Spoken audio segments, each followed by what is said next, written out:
राजधानी दिल्ली। रात के 12 बजे थे। रात का सन्नाटा। और अचानक दिल्ली, मुंबई, नागपुर में चारों ओर फोन की घंटियां बज उठी। राजभवन मौन था, संसद मौन थी, राष्ट्रपति भवन मौन था। हर कोई कश्मकश में था। शायद कोई बड़ा हादसा हुआ था।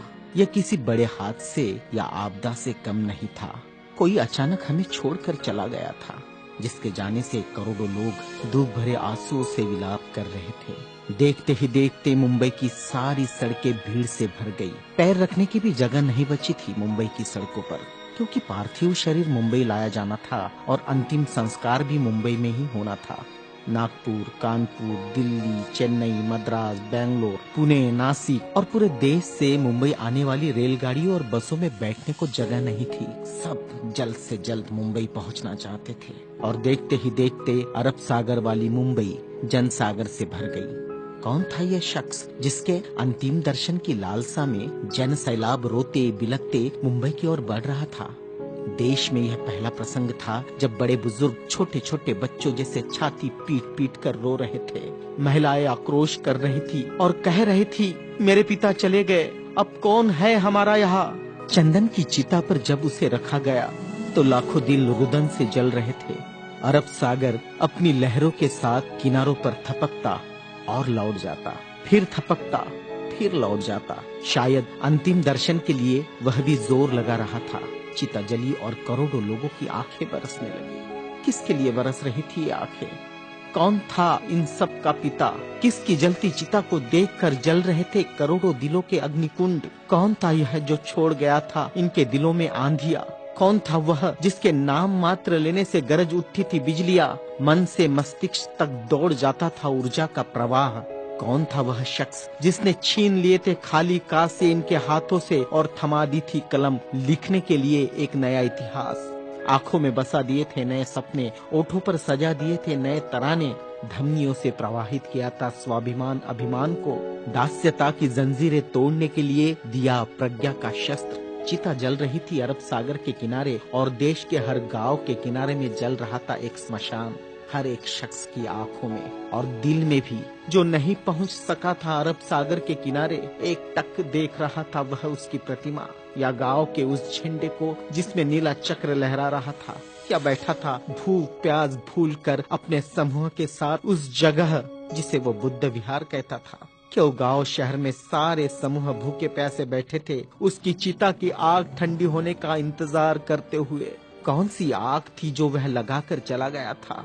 क्या विद्रोह की आग थी या थी वह संघर्ष की आग? भूखे नंगे बदनों को कपड़ों से ढकने की थी आग? असमानता की धज्जियां उड़ाकर समानता प्रस्थापित करने की आग? चवदार तालाब पर जलाई हुई आग अब बुझने का नाम नहीं ले रही थी। धू धू जलती मनुस्मृति धुएं के साथ खत्म हुई थी। क्या यह वह आग थी जो जलाकर चला गया था? वह सारे ज्ञानपीठ, स्कूल, कॉलेज मरुभूमि जैसे लग रहे थे। युवा युवतियों की कलकलाहट आज मौन थी। जिन्होंने हाथ में कलम थमाई, शिक्षा का महत्व समझाया, जीने का मकसद दिया, राष्ट्र प्रेम की ओतप्रोत भावना जगाई, वह युगंधर, वह प्रज्ञा सूर्य काल के कपाल से ढल गया था।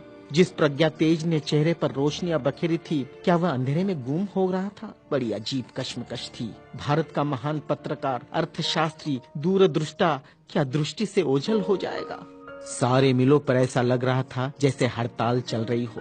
सुबह शाम आवाज देकर जगाने वाली धुआं भरी चिमनियां भी आज चुपचाप थी।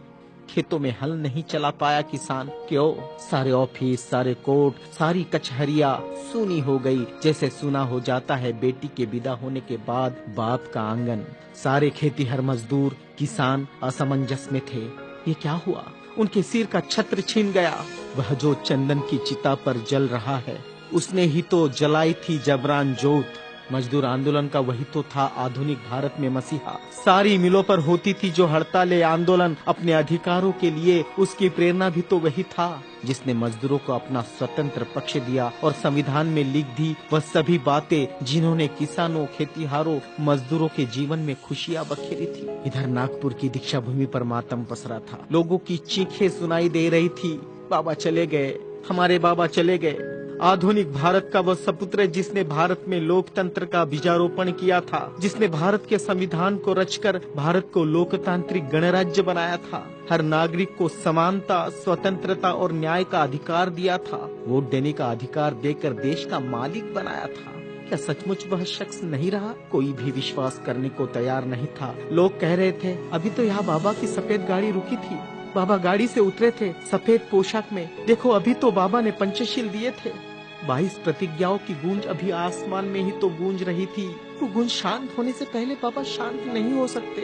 भारत के इतिहास ने नई करवट ली थी। जनसैलाब मुंबई की सड़कों पर बह रहा था। भारतीय संस्कृति में तुच्छ कहलाने वाली नारी, जिसे हिंदू कोड बिल का सहारा बाबा ने देना चाहा और फिर संविधान में उसके हक आरक्षित किए, ऐसी माँ बहनें लाखों की तादाद में स्मशान भूमि पर थी। यह भारतीय सड़ी गली धर्म परंपराओं के मुंह पर एक जोरदार तमाचा था, क्योंकि जिन महिलाओं को स्मशान जाने का अधिकार भी नहीं दिया, ऐसी 3 लाख महिलाएं बाबा के अंतिम दर्शन को पहुंची थी, जो अपने आप में एक विश्व विक्रम था। भारत का यह युगंधर, संविधान निर्माता, प्रज्ञा तेज, प्रज्ञा सूर्य, महासूर्य, कल्प पुरुष नव भारत को नवचेतना देकर चला गया।